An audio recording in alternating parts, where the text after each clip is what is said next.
Hello दोस्तों, मैं हूं अली जो कि अनअकैडमी पे एक वेरीफाइड एजुकेटर हूं। आप सभी का Haidari Shri point YouTube channel पे स्वागत करता हूं। आज के अपने इस वीडियो में हम लोग सन 2014 यूपी टेट के इम्तिहान में पूछे गए उर्दू के कुछ सवालों को डिस्कस करेंगे। इससे रिलेटेड 20 सवाल पिछली 2 वीडियोज़ में हमने डिस्कस किए हैं। अगर आप लोगों ने हमारी वो वीडियोज़ नहीं देखी है तो मैं आपको सजेस्ट यही करूँगा कि उस वीडियो को देख लीजिए, डिस्क्रिप्शन में आपको लिंक मिल जाएगी। तो चलिए शुरू करते हैं। आप लोगों से रिक्वेस्ट है कि इस वीडियो को ज़्यादा से ज़्यादा शेयर करें। पहला सवाल यह है कि किस शायर को अवामी शायर तस्लीम किया जाता है?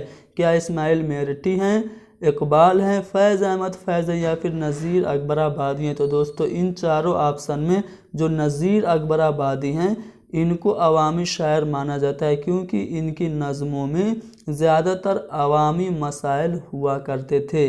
अगला सवाल यह है कि जांच तालिब इल्म को देती है। अगर हम लोग बच्चों का, छात्रों का मूल्यांकन करते हैं, उनका इवेल्युएशन करते हैं, तो उससे क्या मिलता है? क्या बच्चों में पढ़ाई में मेहनत करने की तरगीब मिलती है, या फिर उनको खाने पीने की सलाह मिलती है, या फिर जांच के ज़रिए तालिब इल्म तकरीर करने की सलाहियत पाते हैं, या फिर इनमें से कुछ नहीं?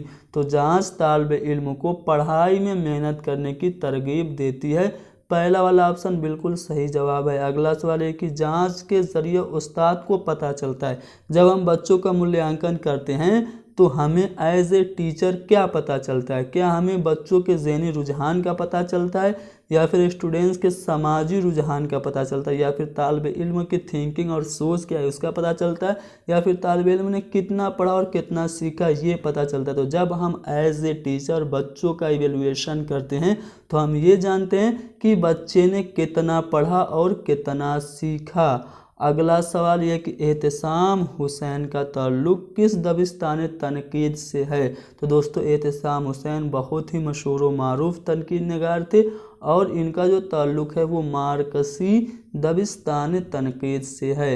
अगला सवाल है कि रिवायत और बगावत किसकी तसनीफ़ है? तो दोस्तों रिवायत और बगावत एहतिसाम हुसैन की तसनीफ़ है। एहतिसाम हुसैन किस दबिस्तान तनकीद से ताल्लुक़ रखते थे? तो मैंने अभी पिछले सवाल में बताया कि ये मार्कसी दबिस्तान तनकीद से ताल्लुक़ रखते थे।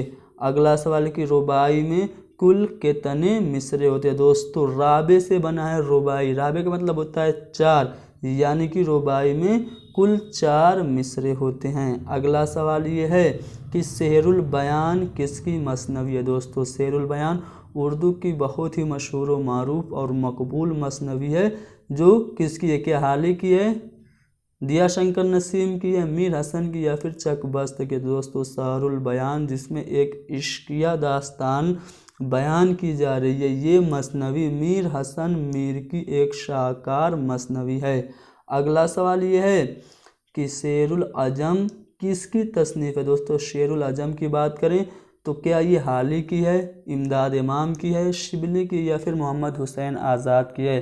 तो दोस्तों शेरुल आज़म की बात करें तो ये शिबली नोमानी की एक तसनीफ़ है। अगला सवाल है कि बागो बहार किसकी तसनीफ़ है? दोस्तों बागो बहार का जब भी बात आती है बागो बहार की तो फोर्ट विलियम कॉलेज याद आता है। सन 1800 ईस्वी में कलकत्ता में फोर्ट विलियम कॉलेज कायम हुआ, जिसके प्रिंसिपल जॉन गिलक्रिस्ट थे। जॉन गिलक्रिस्ट की ही फरमाइश पर मीर अमन ने बागो बहार लिखी थी। बागो बहार क्या था? किस्से चहार दुर्वेश, जो कि फारसी की एक तसनीफ़ थी, उसका उर्दू की आसान ज़बान में तर्जुमा था। तो बागो बहार किसने लिखा? मीर अमन ने लिखा था। अगला सवाल यह है कि प्रेमचंद का पहला अफसाना कौन सा है? दोस्तों मुंशी प्रेमचंद उर्दू और हिंदी के नहायत ही मशहूर व मारूफ क्या थे? नावल निगार और अफसाना निगार, यानी कि लेखक थे। इन्होंने बहुत सारे अफसाने और नावलें लिखी, जिसमें सोज़े वतन जो था उनका ऐसा अफसाना का मजमुआ था जिसको अंग्रेज़ों ने क्या कर लिया था? उसको ज़ब्त कर लिया था। आखिरी तोहफ़ा ज़ादे रहिए सभी इनके अफसाने, जबकि दुनिया का सबसे अनमोल रत्न, ये जो इनका अफसाना है मुंशी प्रेमचंद का पहला अफसाना है। अतः हमारा जो सही जवाब होगा वो डी वाला ऑप्शन हो जाएगा। तो दोस्तों यहाँ पे हमने डिस्कस किया सन 2014 यूपी टेट के इम्तिहान में पूछे गए उर्दू के 10 सवालात। उम्मीद करता हूँ 10 सवाल आपको समझ में आ गए होंगे।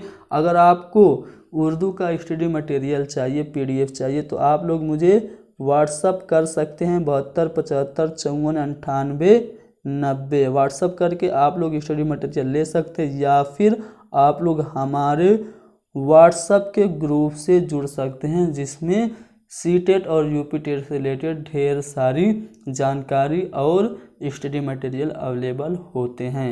So thank you very much, best of luck. मिलते हैं हमारी अगले वीडियो में।